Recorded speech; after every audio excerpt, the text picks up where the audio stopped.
Yeah, legends, welcome to the Pot Noodle on Celtic Down Under. I'm your host, Jared, and joining me is Shane. How are you, Shane?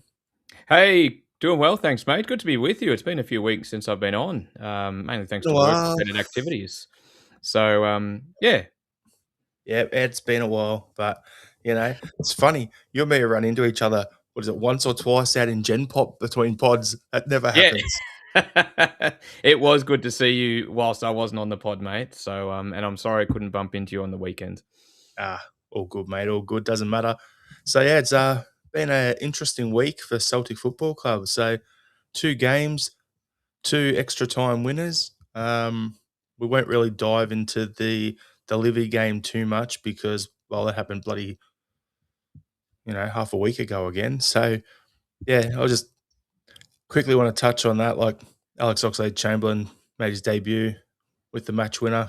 Couldn't have scripted it any better himself there. So that was spot on. But yeah, that was a interesting one. But in the words of Mr. Ange Postecoglou, we never stop the way we've been playing and getting these late winners under Martin. It's been really impressive to see the fighting attitudes back in the boys and yeah, just the grit and determination and everything. So it's really good to see that, Shane. What's your thoughts on how it's all playing out? Yeah, similar. I mean, I know that we haven't exactly been playing at a level, perhaps across the full 90 that we're expecting or hoping. But by the same token, what we are doing is exactly what you said, which is getting results. And if you take the Killie game, which we'll talk about in a second, into account, I think that's 10 undefeated across all competitions now. So Martin has really has not only steadied the ship, but we are winning games and we're there and abouts again. And we're building confidence. And I know we're leaving it late, and it's a late show with Celtic FC. But all that matters is we're getting the 3 points, and eventually it will click. So yeah, like yourself, I'm pretty stoked by the fact that we're getting these results because only a month and a bit ago, maybe just a little bit over a month ago, it was a much more different world. And that's the thing, Shane. Like we're not playing the greatest football. Let's be honest. Like last night against Killie, or this morning, what was it? This morning for us. First half wasn't good to watch at all. But we're hanging in there and we're getting the job done. And the reason I'm big up in the team for getting for scraping out these results is we gave away 10 points when Nuncy came in. And now you look at it, how far behind we were level with Hearts, weren't we, when Nuncy came in? Yep. And now we're 2 points behind them, and we're going to get into the ladder and everything. We may as well do that before we get into the Killie game because of the results. Like, it's not often you actually want the Huns to win a game, but it actually worked out better for us in closing the gap in the overall league table. So, like, I was looking at that today, and I was like, okay, so Hearts is 2 points ahead of us. I think it is. I'm just trying to get the table up here. They're three. Three, no, they're two ahead of us. Oh yeah, they are three. Sorry, yep, they're three ahead of us. Rangers are one ahead of us. But then when you have a look at it, the goal difference, we brought that. So both Rangers and Hearts are on 26. We're on 24. Sorry, 22. So we've got a game in hand. So if we win that 5-0, we're top. That's how much we've managed to bring this back. Like that result actually going our way was incredible. I hate the Huns like you wouldn't believe, but yeah, it's actually made it a bit of a strange situation. Like in my life following Celtic, like I've been following them since I was like 4 years old, right? So almost 40 years. And I can't remember a time when there's been more than a two-horse race going for the title. And there's three teams within 3 points of it at the top of the league. This is good for Scottish football. And it's something different. So I'm actually, it's been an absolute nightmare of a season in terms of the how tumultuous it is and how many bumpy roads we've gone down and all this sort of stuff. But to be in a thing like this, Jim Moore on Axom says all the time, enjoy the title race. And now I get what he means. Enjoy it. Like I'm looking at this going, oh, okay, here we go. It's close. We win our game in hand by enough, we're top. Happy days. So yeah, I'm just finding it really interesting.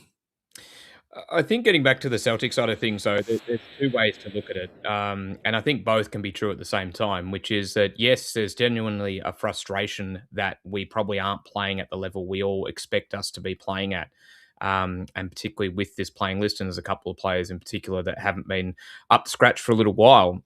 But good teams, and I'll extend this out to good managers, get results and get wins when they're not playing well and find ways to win where others don't. And that's exactly what we're seeing here. And you're right. When Nancy actually left after we dropped 4 games, like the title race, it felt a million miles away. That was not at the forefront of our mind at all. It was literally about how do we steady the ship in some capacity. And all of a sudden, you're right. Now we're back in a title race. But to echo your sentiments for Scottish football, and this isn't to sound patronising or anything like that, it is good for Scottish football. It's great to have a 3 horse race. And I don't see this actually differing too much. Most certainly not up until the split, and definitely after the split. I think we've got a genuine 3 horse race up until probably the last week. And once you get to that split, Shane, the funny part, I look at it and goes, who's got? Because we're looking at it like Derek McInnes. We all know he's a bottle merchant, like 100%. He bottles it. His team will bottle it if there's pressure, right? So I'm looking at that going, yeah, he's been good for us. He's been good for Hearts, which in turn is good for us because they drop points. You always knew they were going to drop points, which is good for us, so we can chase that and close down that gap that we had to make up from the Nuncy era. So, in that sort of perspective, I'm looking at it going, do they have the bottle?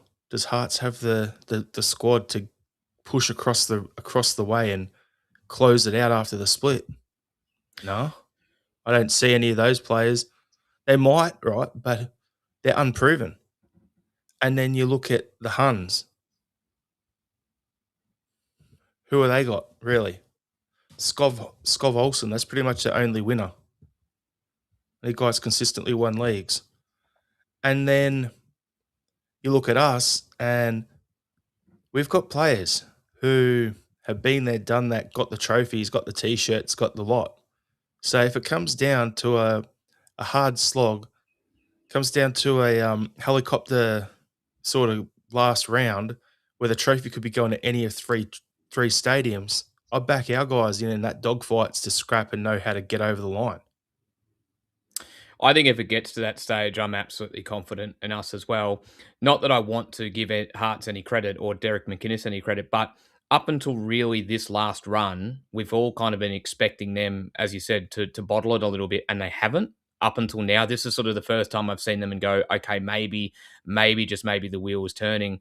But there's also that unknown element, and it's funny, it ties a little bit into the analytics stuff. I think you're going to talk about later.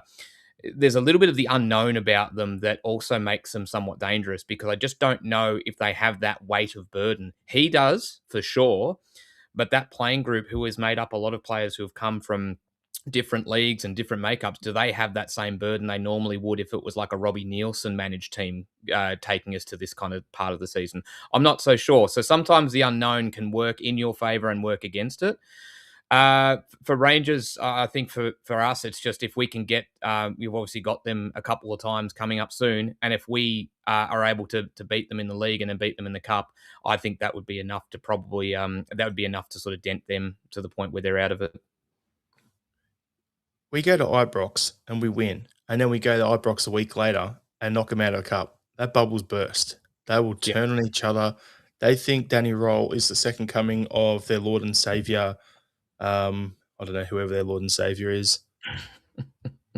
Someone of Orange. There we go. I'll just go there.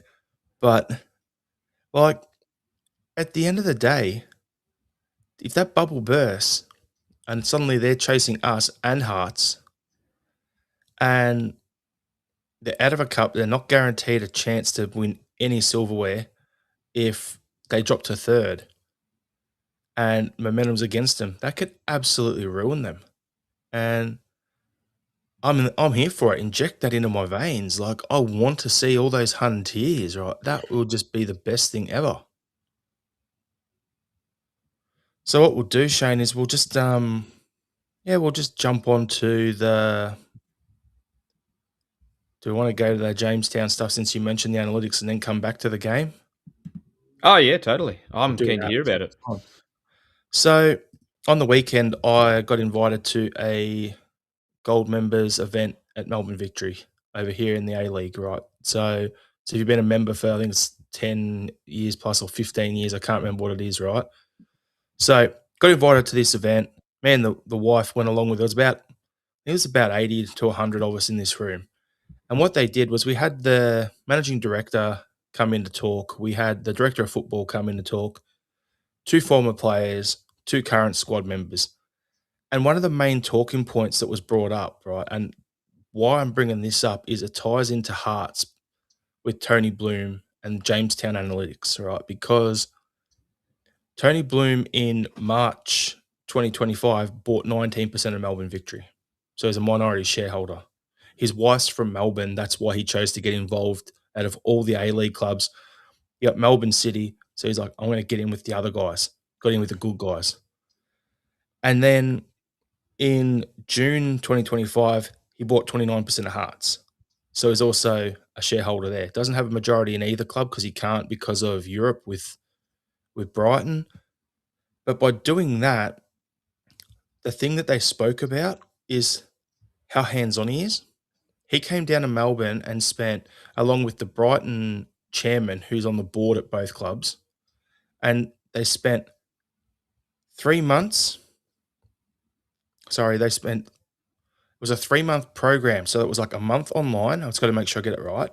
Talking to the director of football, scouting, teaching them how to use Jamestown and what it's used for and how it's set up and what the parameters are. So they put 3 months into the back of house set up with that. At the same time, then Tony Bloom come down here in December and spent a month in Melbourne himself on the ground in the club, going through everything. This is what we do. This is how we look to recruit. This is what we're looking for. But he was also here to learn the quirks of the A League because Victory can't use Jamestown as much as a club like Hearts would because in the A League we're only allowed 5 non-Australian or New Zealand born players. So they have to be very selective with who they go and get. So he came down to learn about this, and then the chairman from Brighton came down and spent a week here as well with the director of football, with the scouting team down here, going through it all and teaching what they look for at Brighton, what they look for at Union St. Galois or whatever his club is in Belgium, what they're looking to do at Hearts, and building up that thing. And then they have weekly conversations between all 4 clubs in this group. So you got people at Victory talking to people at Hearts, talking to people at Brighton, and so on about players they've got, other players within their league that maybe they should be keeping an eye on because they could be a good transition or stepping stone from the league here over there. So they're talking to each other. So off the back of that, we get into the good stuff, the analytics and how they work on it. So what they've done at Victory is there's a player, Charles Naduka, new striker. They signed him from the third tier in Japan, so the J3 league. Reason they've targeted him, analytics. That's their first signing based on Jamestown. So what they're looking at doing with these stats are they've got some algorithm that they're using that manages that every single player in he goes, there's about 80 different leagues fully scouted. It's basically like Football Manager, but on steroids. That's how they summed it up to us. 80 different leagues scouted every single player that has played more than 12 appearances or something like that. They get a baseline for them, and then they can run their algorithm to see how and project how they will go in different leagues. So where you've got, and this is where I'm tying it back to Hearts. You've got Hearts signing players from the second division, like Braga, for instance, from the second division in Portugal, from a small club. And then you've got at the same time, and they're projecting, okay, if he makes a move, he will do this level. His low end will be 8 goals, his top end will be 12 goals and 7 to 12 assists, sort of thing. So that's what they're projecting. So they're actually looking at their squad going, what do we need? It's like, the baseball movie Moneyball? It's like that, but for football. And I just found it really interesting. I've never been massive on analytics, but after seeing this, it's kind of like, okay, cool. So that's the thing I found two most interesting things, Shane, was the way they mark so many different players on how they would transition with a low end and a high end, and then they have a price range for them. And it's like three categories: red, don't pay more than this; green, go for it if it's that cheap; yellow in the middle, try and see what you can do in the negotiation. So that's a really good setup.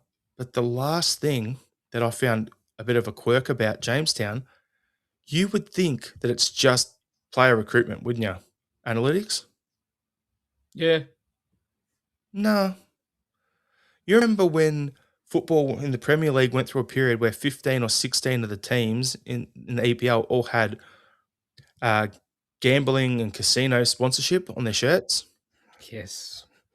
They actually look at it from a perspective of every player also has a rating on what they could bring commercially. Oh, So okay. if we flip this to Celtic for a minute,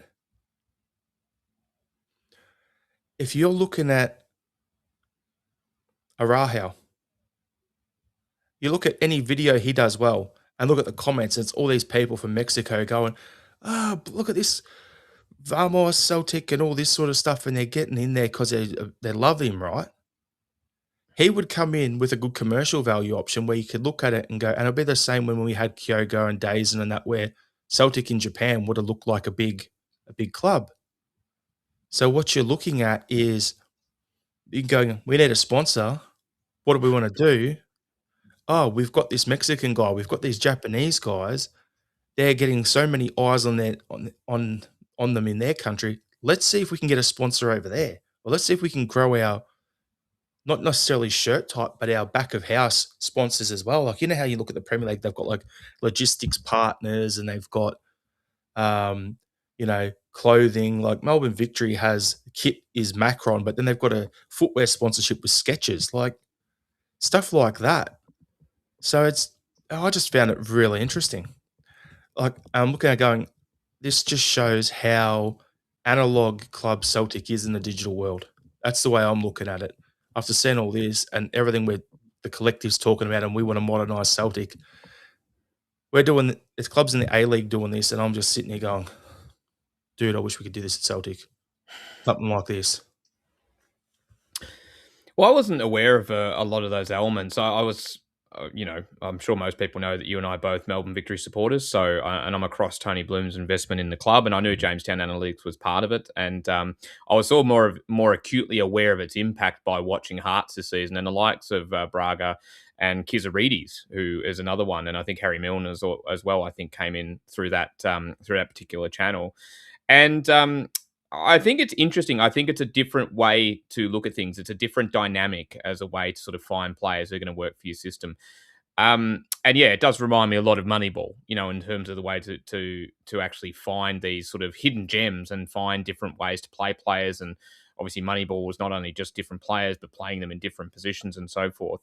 Um, with the A League, you're right. The A League is a little bit tempered in a way because of the fact that it's salary capped, and also because of the fact that we have a limit in terms of the amount of foreign players that we can bring in.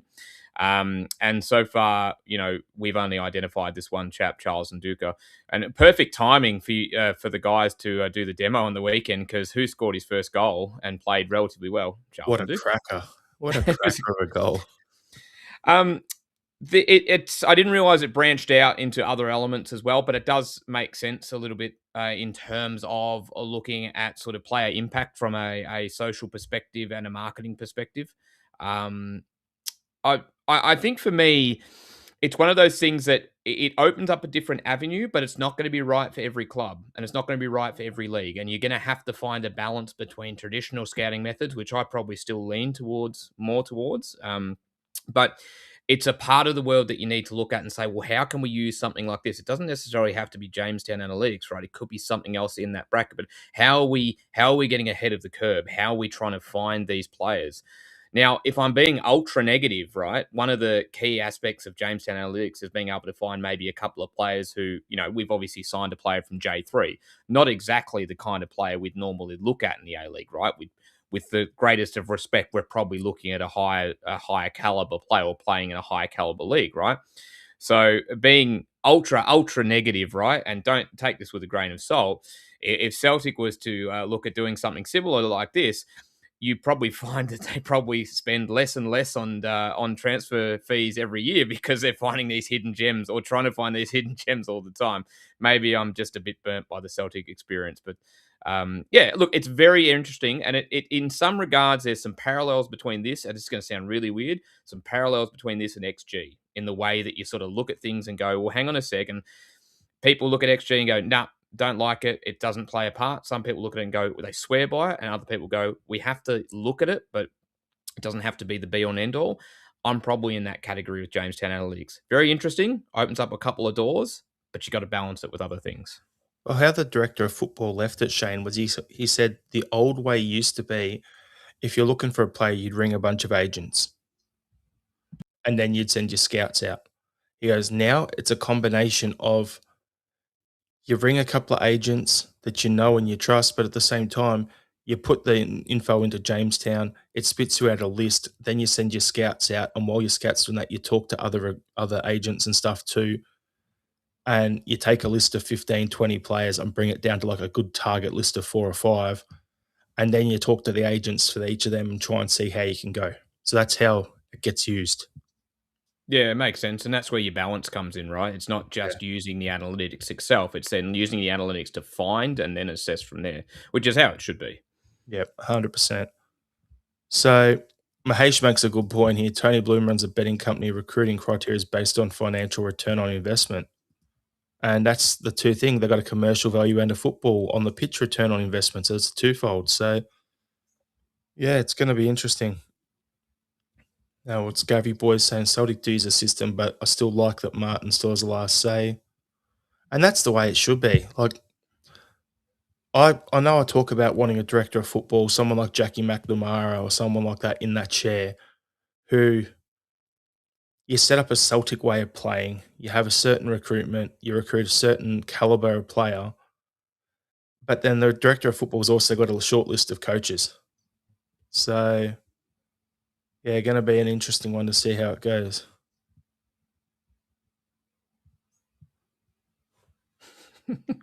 There's some comments in relation to XG. I was talking about how some people swear by it, some So people hate it. Robert Gibson, I was looking to see what you were laughing at.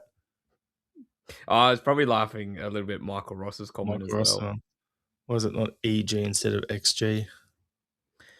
I mean, it's a good point, but it's about being cool. That's Got it. to That's be all. hardcore like that, yeah. Yeah.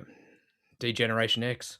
There you go. Robert Gibson. If Hearts had a one, I would say they'd still be the favourites. Now it's a given they'll fade like a released fart from here on in. I actually think Hearts are going to be like a fart in an elevator, Robert, if we're going down that way. They're going to hang around for a while, but they'll fade away eventually. There you go. I had to throw that in. So anyway, we'll get to the game against Killie. So starting lineup, there's a couple of changes there. I'm just getting the list up here. Shane, no, don't do that. Phone's playing stupid buggers. Here we go. So Schmeichel, Araho, Trusty Scales Tierney, McGregor Hatate Nigren, Young Maida, Junior Amdu, and then on the bench, Sinosale, Chansvara, McCowan, Oxlade Chamberlain, Tanekti Sirachi, Murray Foster, and Donovan. So interesting looking lineup. One of the main things I wanted to talk about off the back of this and coming into this game in particular was that Arne Engels injury, how that affects our midfield. So what we'll do is we'll talk about that now, and then we'll dive into the game and the starting lineup and everything there. Because for me, I'm looking at it going, Martin O'Neill said that Engels is going to be out for about 6 weeks, which he means he misses about 8 or 9 games. So has this exposed the biggest weakness we have in our team now, Shane? Yeah, absolutely. It really has. And I know, like you and pretty much everyone on our pod, we're all big Engels fans. We all rate him. I genuinely believe he is our best midfielder, and he's arguably the best player in the squad, and that's no joke. And I think he provides a quality and a level that we don't have without him. And so, yes, this is a really really big, impactful injury for us. And I know you want to get into the game in a second, but that first half, I think, really showed what happens when we don't have an Arne Engels out there. And that's exactly why I brought that up now, Shane, because you got Robert Gibson saying Engels' value will go back to 2.5 million now. Friar Tucked. I And haven't heard that for a while. That's a yeah, good shout. in a hype, should have sold Engels. It's one of those things where I just look at it and it's it's a it's a thigh strain. It's like fuck. It could have happened at training. It could have happened in a game. It could have happened to him just walking down the street. It's not like he's done a hammy while playing or he's torn his ACL or anything like that. He'll be back this season. So I'm not going to be too hard on it. But at the end of the day, like, I think coming in with that starting lineup and looking at our bench, our Hatate, if he never put on a Celtic shirt again, and this is probably going to be clipped and come back to me when he scores like an absolute worldie to like knock the Huns out of the cup or something like that, or in Europe or something. But if he didn't wear a Celtic shirt again 2, 3 weeks ago, I would not have been upset. Like, he's been an empty jersey probably 4 out of every 5 games, in my opinion, this season. Like, the standards of what he was to what he's devolved into, it's reminding me of Olivier and Cham under Neil Lennon when he went to play at Lazio. He was absolutely flying, right? By the end of that season, we basically we lost. We let him go on a free when the contract expired, but was never the same player. He hit those highs, and then he's just getting worse and worse. And could it be the players around him? Could it be the way we play doesn't suit him?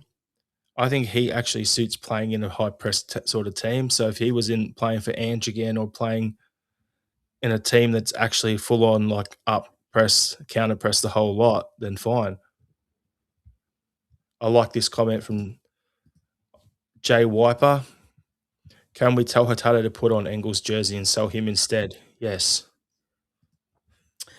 Oh, look, I'm as big a Hatate fan as anyone on this pod. Maybe not as big as Liam. I shouldn't say that, but definitely in the category. And I've defended him for a very long time, but he's been pretty bad, and he's been bad for a while now. And granted, he wasn't alone. That midfield three on the weekend, particularly in the first half, was awful.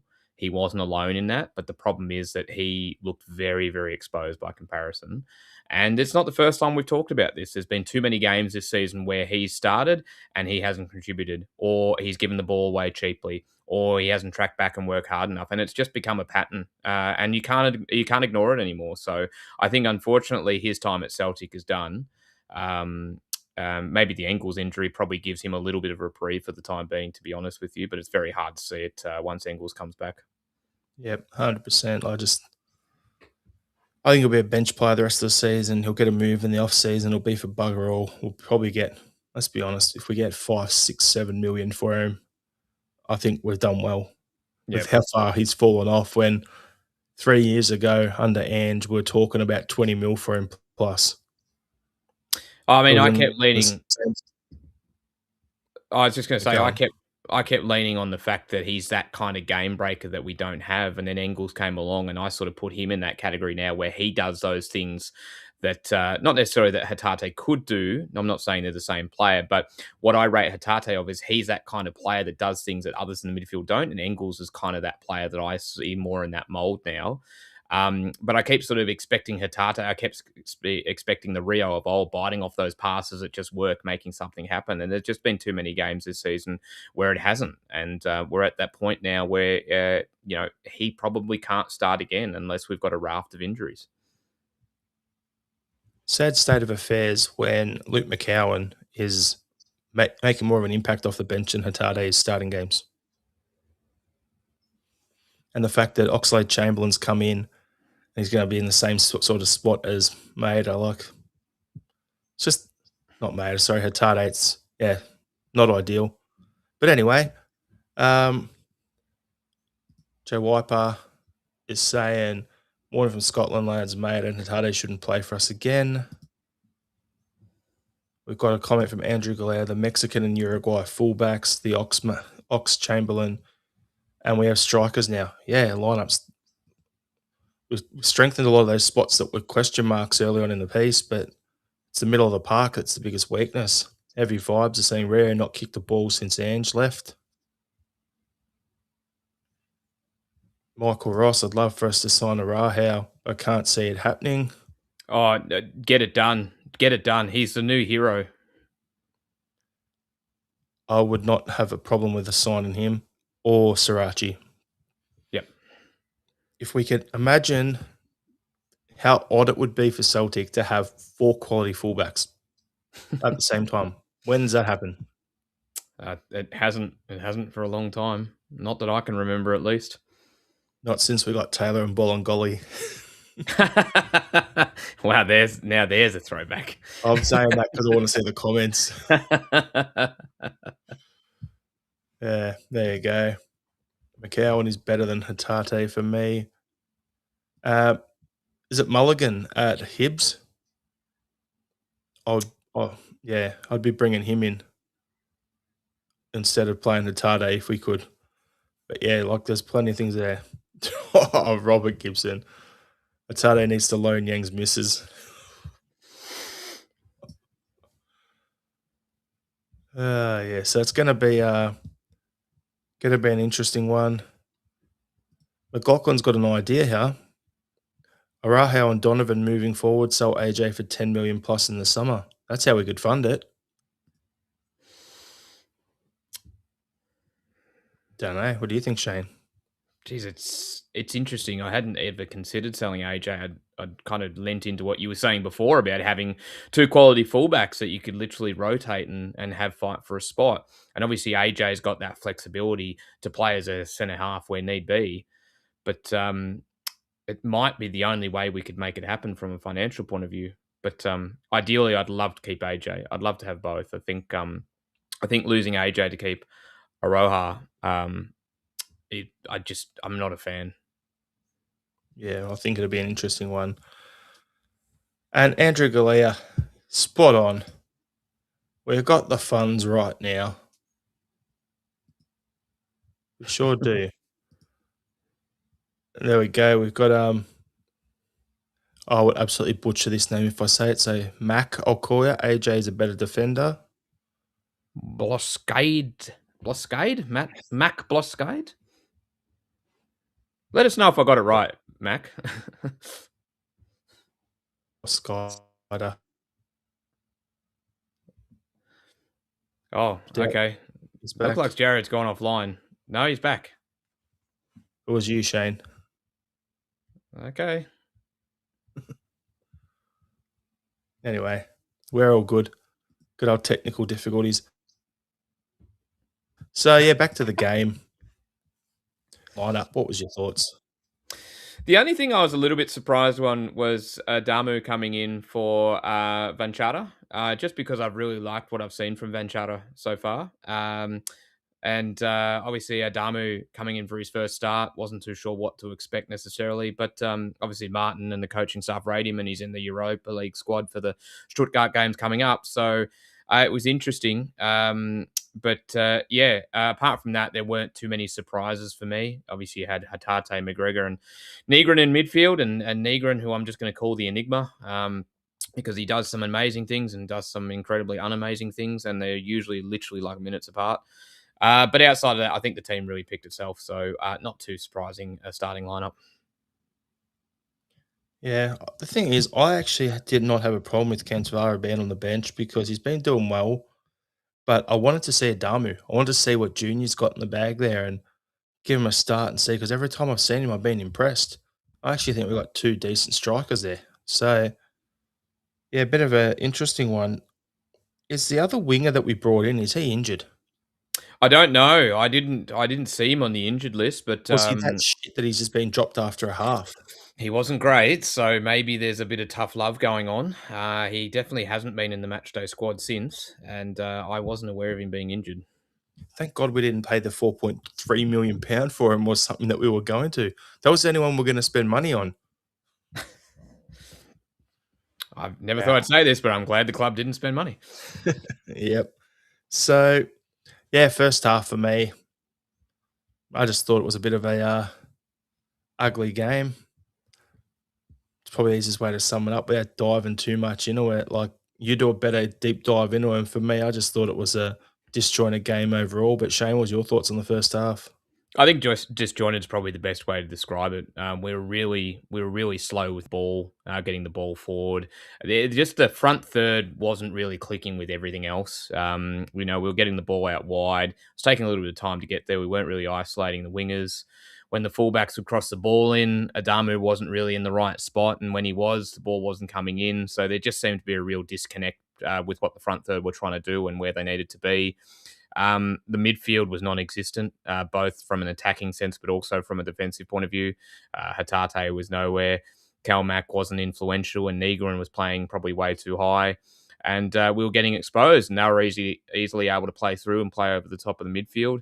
And they constantly, once they got a control of the game, they constantly had our back four turning around and running towards goal. And we really struggled with their movement and their ability to get the ball forward up to their two front guys really quickly and really effectively. And we struggled at that point, and they were doing a good job of occupying the centre halves. And what was frustrating was that the two goals that came were. They were frustrating from a team perspective, but they were also individual mistakes if you want to be really harsh. So the first goal that comes in, Trusty needs to show him wide. He shows him inside. Look, it's a wonderful strike. Don't get me wrong, but it shouldn't happen. And then the second goal, of course, was the Trusty does a better job of showing the striker outside, puts the ball in. Casper, sort of misjudges What it, was realizes he really can't come for it. He gets lost. He's off his line. He's in no man's land a little bit, and then does what something that I would do if I was in exactly that same position, because I'm extraordinarily right hand dominant, is I would try and save that with my right hand, even though my left hand is much better or is in a better position to do so. That was just bizarre. It was a really poor first half, and you just knew going in at halftime there were going to be changes. This wasn't going to be a case of Martin letting the team come out in the second half try and correct it. There were going to be some players getting hooked at halftime, and he most certainly did that, and he hooked the right players. That's for sure. Yep, 100% Shane. It was we had to make changes. Wasn't that great? But I don't know why Casper tried to save that second goal with the right hand. It's like left hand going down on the line, you're pushing it in front of you. Right hand going backwards. You basically got to do a flick pass or something like that to keep it out. It was just a weird one, very strange one. It was almost Cabbage Hands Barkis esque. It was bizarre. It is definitely something I would do if I was in a similar spot. That's how I know it's really bad. Yeah, it was pretty bad. So yeah, it was. Anyway, we managed to fight it back in the second half. So for me, really simple. First goal, Tenecti, absolute cracking goal. Yeah. Wow. Then highlight of social media. I'm going to try and share another screen here. I don't know if you know what's going on here, Shane, or not. I really hope it's something to do with Arojo. Nah, it's trying to find the. Nah, it's not happening. Anyway, I'll just read it to you. So when Nigrin scored, there was a tweet. I'm going to try and hold the tweet up up to the camera. I'll just brighten the phone up a bit, make it a bit easier. See if this works.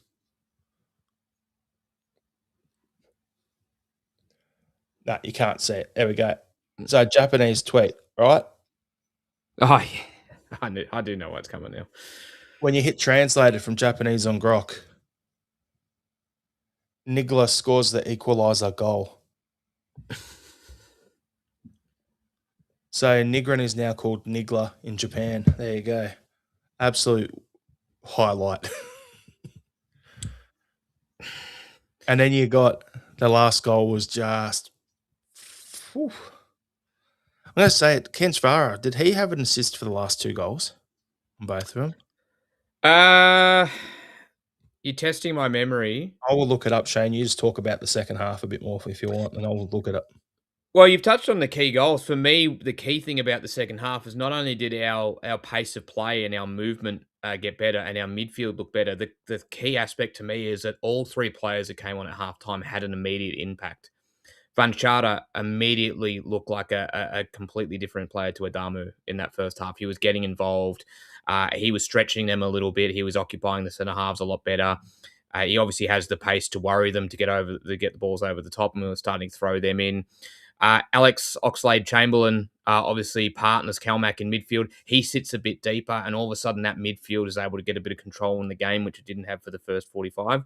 And then Tanetki, he looked like prime Jota, to be honest. Like the way that he got on the ball and started going the fullbacks, he scored a wonderful goal, but he was threatening well before that actual goal. Like he looked tremendous. He looked like the kind of winger we'd all hope we'd see from him, and maybe had seen in glimpses, but he was tremendous.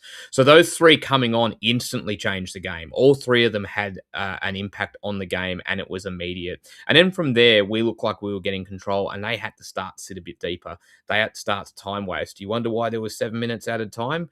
Have a look back at all of them falling over, rolling over, taking time. That's exactly why there was 7 minutes. They tried to kill the game, and to be honest, we sort of squandered a couple of chances. But you just thought if we could just get, as time wound down, we just need that one chance. And Arojo had threatened. He'd been getting forward all game, to be honest with you, and he'd been linking up pretty well. Oh my God, the celebrations. That guy gets what it means to be at Celtic. That guy gets what it means to be Celtic. I want to see him signed up permanently. So I had a look, Shane. So for the Nigrin goal, long throw in from Arahau, flick on, and then Nigrin scores it. So technically an assist. And then the last one, who put the cross in across the Arahau? Was it Van And Chatter? it was Ken Sparrow again. So 2 Wow. assists. Well, there you go. So he got that. Arahau gets the winner and the long throw that set that up. Like, how many times do we just go for quick throw-ins all the time? And it's like, we've got some tall timber up front now. Just peg it in there and see what happens. Get it in the mixer. So it was good to see. But yeah, there's some comments here. Craigie White is, what is Nigrin? A 10 or an 8? For me, he's much better as a 10. And in the first half, I thought he was kind of, him and Hatate were kind of, they seemed to be sort of kind of rotating a little bit. Nigrin was definitely dropping a bit deeper than I thought he was in the second half. He doesn't have the legs to play more of that 8 role, that one that requires you to boss the midfield. He he's slow in that regard, right? This is why I call him the enigma, because I watch him do things and I just go, "What the hell are you doing?" And then he'll pop up and score a goal where he just happens to be in the right position. And one of the best things he does is he picks up really good spots. And you saw that for the second goal. He's in exactly the spot where he needs to be. And if you're going to have a player do that, play them as a 10. I'm going to say it. Nigrin is a 10. His game reminds me of a halfway between a Ryan Christie and a Tom Rogic. There you go. That's the role that suits him. You called him an enigma. Celtic FC Japan converted, called him Enigla. So it's Enigla. There you go. Instead of Enigma. I just think it's funny. He's incredible because he scored like what 14 goals this season or something like that. Like he's easily going to lead what you'd consider as our He's up golden there. boot or leading scorer. Yeah. Like it's remarkable. He's up there. McLaughlin's saying he's more like a false 9. Andrew Galea is saying he's hardly a midfielder. That's fair. That's really fair. Both comments, I should say. Yeah. So I just look at it and go, the thing the most shocking thing about Negrin is he gets himself in the right spots and he can take a chance, right? So I doesn't shock me that he scores so many goals because he's in the right areas at the right time. He's intelligent like that. The thing that shocked me the most was during the week when I heard, "Oh, the 24-year-old Swede," and I'm like, "How? He looks older than me." Yeah, Jeez, he's quite younger than me. I don't want to give away my age, but he's significantly younger than me, and I would not have thought that. Not that I'm judging you, Benji. I'm judging you on everything else on the pitch. I feel guilty judging you off the pitch as well. no, it's Um, just one of those ones, Shane, where I just looked at him and I'm like, "Huh? Really? I thought he was older." Just looking at him, I thought he's probably 27, 28. That was what I was thinking. So I found that the most shocking.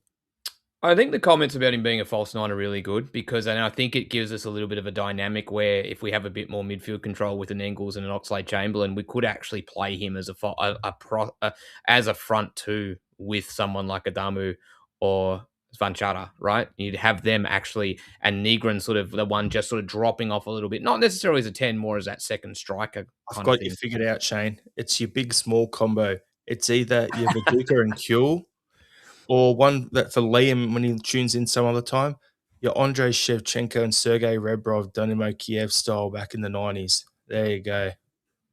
There's just times where I see him where he's just and we saw it in the first half where he had a couple of openings. He was just a bit too slow to react, and he's a little bit too slow with his movement. And you just sort of go, well, you get frustrated with him. I find I get frustrated with him very easily. And then as I said, he's in the right spot to score. And before you know it, he's put one in the back of the net. He's equalised in a game that we were 2-0 down. You go, he's done it again. Anyway, the one thing I wanted to say on the game before I forget it, and I don't want to over embellish this too much, but I can't help but think about it. You look at that winner that Aroha scored. This is the kind of game that galvanizes a team. This is the kind of game that gets them to believe and take that next step forward. And we're undefeated in 10 across all comps. So we're getting the results, but we haven't ever probably had that killer instinct. And we saw Oxlade Chamberlain against Livy, and that was great. But this one away to Killie after being 2-0 down, to bring that back to win in the last minute, this is the kind of thing that gives you that unstoppable momentum. So on the back of that and the celebration to go with it, and I'm a big sucker for celebrations and the impact they have, this is the kind of thing that can genuinely propel our season. Well, that was an absolute pisser. Arahel, after he scored, coming back on, does his celebration.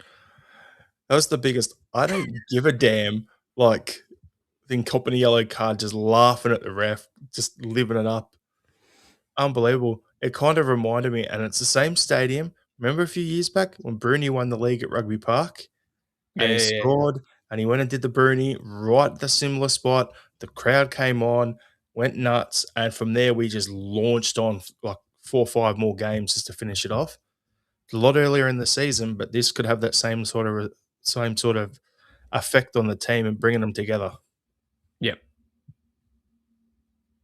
So yeah, with that, Shane, we normally would go through our player focus. I'm sure we've spoken enough about it. Is there any player other than Arahao that you want to talk about? Oh, let's talk about Benji Negrin a bit. No, I'm only joking. Um,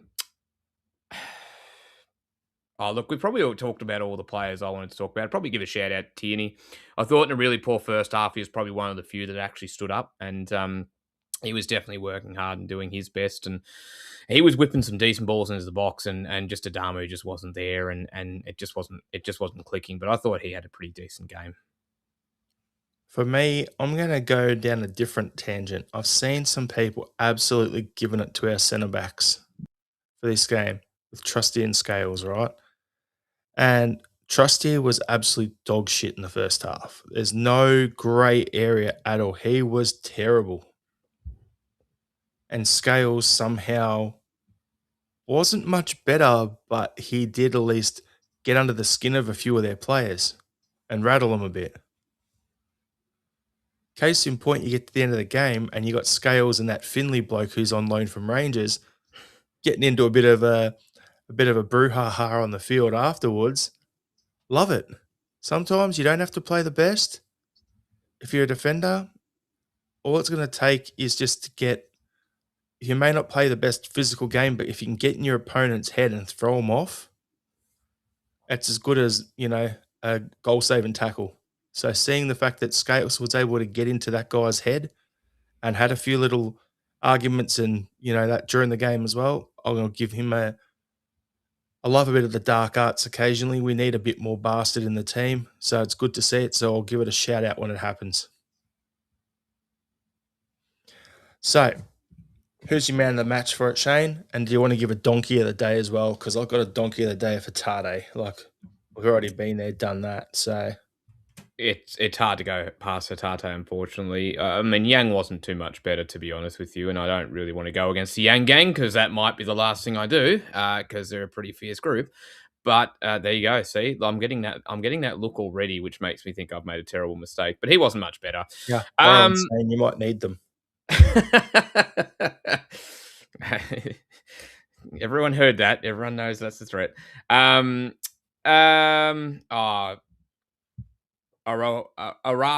I'm getting this wrong. Is it Araho? Araho. I want to make sure I'm getting this right. If he's going to score a winner like that and be our new hero, I've got to get it right. And I thought it was Arojo. Maybe it's Arojo. I'm going to go Arojo. He's my man of the match. He was excellent all game, and then scores the winner. How can you go past him? I worked with a guy with the same last name, right?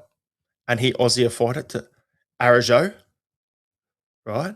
But the actual proper way is Arajo. Arajo. I want to make sure I'm getting it right. Like, if we're going to celebrate him so much, we can't be getting his name wrong. I can't be putting on my Mexican accent unless I've gone to what I named the podcast, Mad Mex. If you're in Australia, that's a Mexican thing. Give us some free food. You love it. But, I'm going to go and eat my, my burritos and all that sort of stuff and eat my Mexican food before going, arajo, or put on my Speedy Gonzalez accent. So I'm big on this. Just a quick tangent, very quick tangent. I promise it'll be quick. Down here, the doyen of football media was Les Murray, who used to be part of SBS World Football, and he was a tremendous football personality in Australia. Him and Johnny Warren, for so many people, are football in Australia. And Les Murray went to great lengths to make sure that whenever he was commentating football, that players had their names pronounced exactly as they wanted them, not as he thought they should be, as some stupid AFL commentators do, not as he kind of guessed. He would go out of his way because he deemed it to be the utmost, the thing that he could do the least to show the utmost of respect. And I've always carried that with me in everyday life. So I always want to make sure that I get people's names right because it's the least amount of respect you can show someone is to get their name right as it should be. 100%. Andrew Galea is saying Aussie surnames like no other. It's a national sport, guys, okay? If we can't get your name right, you either get called Cobber, Mate, Pal, Digger, or we'll just put an O on the end of it. So Shane, if I can't bother calling him Shane, it's hey Shane-O. It's a really rough day because you have to actually extend that beyond my name, basically. It's the same letters.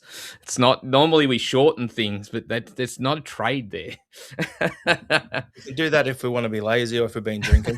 It's a national sport and figuring out ways to give people nicknames or butcher their last names. But yeah, I get what you're saying. Like my wife's family's Serbian background, so seeing the amount of people getting their names butchered, yeah, pretty bloody good. There we go, Stephen McGonigal. You get mine right, guys. Awesome, Stephen. Glad I'll do that for you, mate. I try my best. Some of my best work. So, yeah, Shano, we've got I had to now. Coming up, 2 games. Yeah, we've got a certain match on Thursday, Friday morning for us in the Europa League against Stuttgart. What's your thoughts heading into that game? I'm a lot more confident than I was at halftime against the Killie game, that's for sure. Martin O'Neill and this team now, I think, have a momentum with them that is hard to replicate unless you've done what they've done at the weekend. I said I don't want to over embellish it, but I am. I genuinely think we are a good chance to take a lead back to Stuttgart with us. Um, I reckon we can win this 2-1. Yeah, I reckon there's a same chance for that. Now I'm just wondering how that if that poor bastard Rangers fan managed to get his all his bookings sorted out, so and refunded. So it'll be an interesting one. But I'm just having a look at Stuttgart, right? So going into it here, and like they beat Cologne yesterday 3-1. The week before they beat some Pauli beat them 2-1. So they're a bit all over the place with their form at the moment. But yeah, they beat Freebird 1-0, Young Boys 3-2. They smacked Mönchengladbach 3-0 away. So they got a bit going on. They're all over the place. They're hard to get a read on. But yeah, Mm. at the end of the day, I still think they're currently sitting fourth in the Bundesliga, so above 2 points ahead of Red Bull Leipzig. Just after you got Dortmund in second, Munich in first, Hoffenheim in third, and then they are. So it's going to be a tough matchup. Um, I just look at it as Andrew Galea is saying, feeling good about Europe. I shit myself every SPFL game. Yeah, pretty much. I think Martin will come in with a good game plan. We'll set up well. I like having the big focal points up front. So that's something that'll work for us. It's just that Engels injury in the middle of the park that concerns me. That's that one thing. It's going to sound weird. Bring him in from the blue. Who do you start in that position there, Shane? Do you go with Oxlade Chamberlain when he hasn't got a lot of runs in the legs, or do you keep him for an impact sub and start Bernardo alongside Kelmac and put Nigren in that 10? Was Oxlade? Has Oxlade Chamberlain been included in the Europa squad? Oh, no, he can't, can he? No, he can't. He Yeah. came in too late, so that rules him out. So So he'll now play in we're the in league a. on the weekend then. So fuck, it's going to have to be Bernardo, McCowan. It depends what you want to do, but I think for me, the safest option of the three is Bernardo. And I know we haven't seen a lot of him, and he seems to be really out of favour. But Rio has just gone missing too many times in European games, and this is the kind of game where we saw at the weekend just how much him being missing hurt us. We can't do this against really quality opposition; it just won't work. It's happened too many times, so I think we have to stick fat with him not starting. I think Bernardo is a safer option. I think he's got more of the experience that can translate into actually working in that midfield three in a big game like that against Stuttgart. I still rate McCowan. I like Luke, but that would be a big step up for him to come in and start against Stuttgart in a Europa League knockout tie. So I'd have to go Bernardo. I'm just going to throw a random idea at you. Be it from left field. Do we switch it up and go like the 4-2-3-1 sort of formation, right? So we've got two sixes, but instead of putting Kelmac in one of those sixes, do we push him up one instead of Hatade? Have Nigren and Kelmac in your 10 and your 8 sort of roles? Or do we have Kelmac sit in one of them sixes alongside? This is my random thought here. We love to invert a fullback, and who's played as a defensive midfielder before? Do we chuck Srirachi on the left, or Rahau on the right, and play KT in that sixth position? For me, it's too much of a change. Like I think it's definitely left field. It's something that probably Stuttgart aren't necessarily preparing for, but I think it's too much of a change right now. But I don't think we can. That being said, I don't think we can have a midfield like the two sixes with one of them being Nigren or Nigren sort of playing anywhere other than the 10 role, because I just think he gets exposed too much. So I don't mind the idea of having two. I thought when Oxlade Chamberlain came on at the weekend, he sat a lot deeper with Kelmac, so we almost had the double pivot in some regard that we weren't seeing in the first half, and that allowed us to get control in the midfield. So I wouldn't mind seeing that, because I do think it helps assure us a little bit in that midfield area that we don't normally have.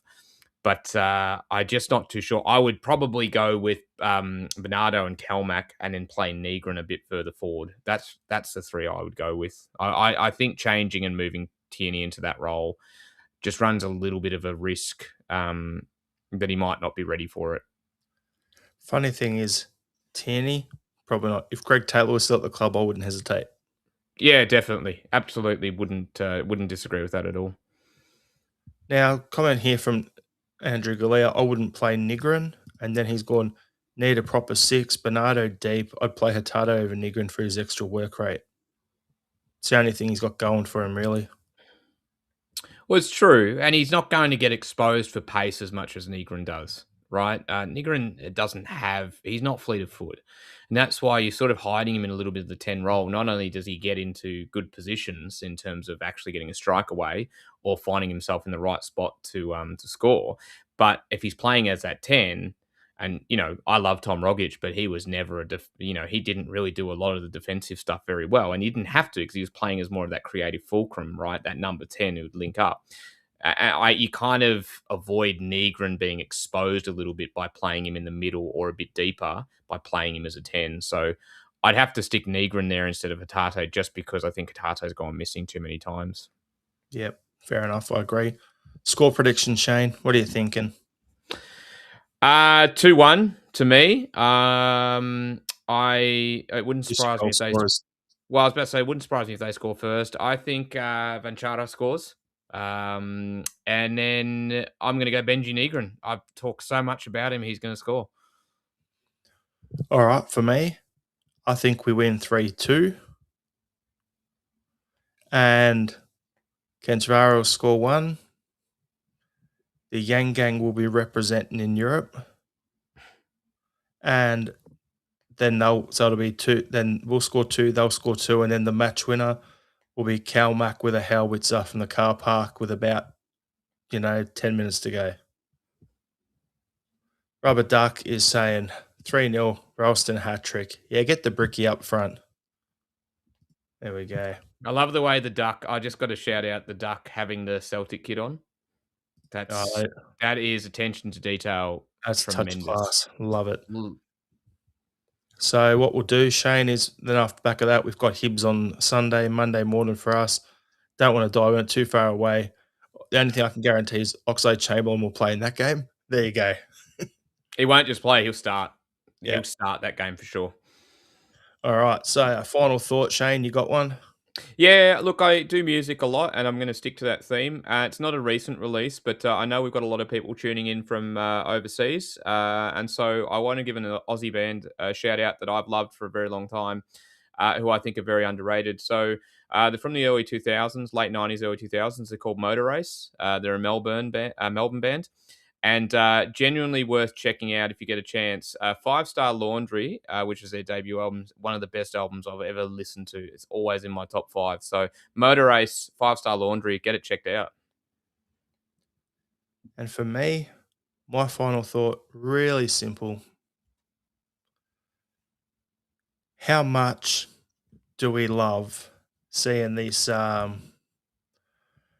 whole follow up and breakdown that these dickheads are carrying on, like Killie post match? I thought it was just a Derek McInnes situation where he'd whinge post match, but fact of the matter is they tweeted 90+8 Celtic score, yet the clock was showing 96-40 something.